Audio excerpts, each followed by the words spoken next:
దేవుని వాగ్దానం. ఈ ఉదయకాల సమయంలో ఈ దినం దేవుని వాగ్దానం ఈ చక్కటి కార్యక్రమాన్ని ప్రేమతో ఆహ్వానిస్తూ బాగున్నారండి. పొద్దున్న లేస్తున్నారా? ఉదయకాల ప్రార్థన, ఉదయకాల ఆరాధన పాస్టర్ ప్రవీణ్ యూట్యూబ్ నుండి రెగ్యులర్ ఇస్తున్నాం. రెండోదిగా 50 దినాలు శక్తివంతంగా ప్రార్థనలు జరుగుతున్నాయి. వింటున్నారా, చూస్తున్నారా? ఒక రోజైన బెల్లంపల్లికి వచ్చి ప్రభు సన్నిధిలో ప్రార్థనలో ఉపవాసంలో ఉండి అక్టోబర్ 16 ముగింపు సభ మనందరం కలిసి కూడి వేడుకోవడానికి. ఎందుకంటే ఫాస్టింగ్ ప్రేయర్ లెక్కక సంఖ్యక కలిసి ప్రార్థన చేయడానికి దేవుని కృప అధికంగా ఉంటుంది. ఈరోజు మీరు ఏ స్థితిలో ఉన్నారు? బాగాలేకుండా ఉన్నారా? వ్యాధి బాధలు ఉన్నారా? రోగాలతో ఉన్నారా? నిందలతో ఉన్నారా?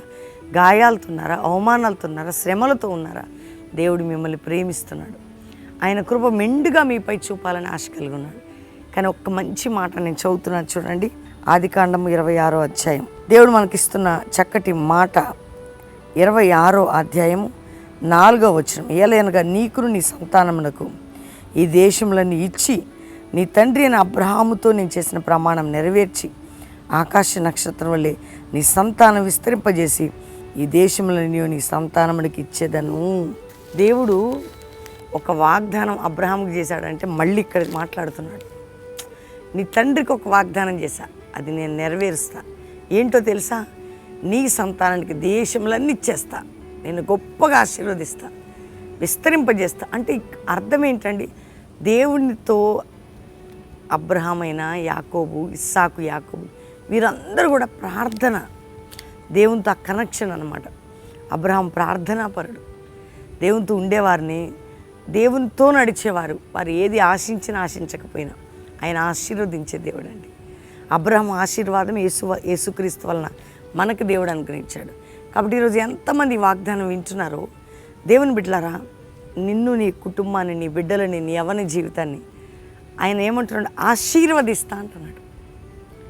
అన్నిటిలోనూ నిన్ను, నీ కుటుంబాన్ని అన్నిటిలోనూ ఆశీర్వదించదను వాగ్దానం.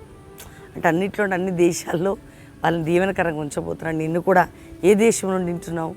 నువ్వు ఉన్న దేశంలో నేను దీవెనకరంగా, ఏ పట్టణం, ఏ రాష్ట్రం నుండి, అన్నిట్లో అన్నీ కూడా నిన్ను అన్ని విషయాల్లో నిన్ను ఆశీర్వదించేదను. అంటే వాగ్దానం ఎత్తిపట్టి ప్రార్థన చేయండి.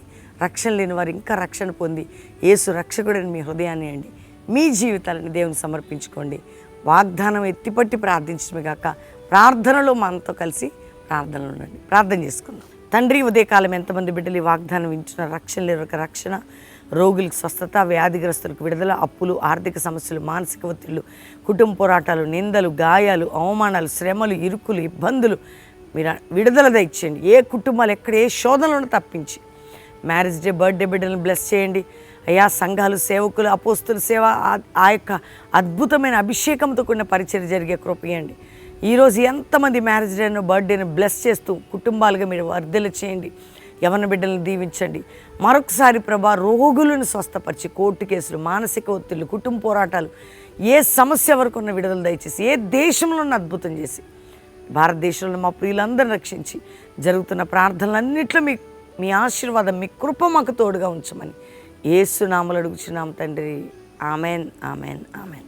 ఈ వాగ్దానం అందరూ లైక్ చేయండి, షేర్ చేయండి, మంచి కామెంట్స్ పెట్టండి, దేవుని మహిమపరచండి.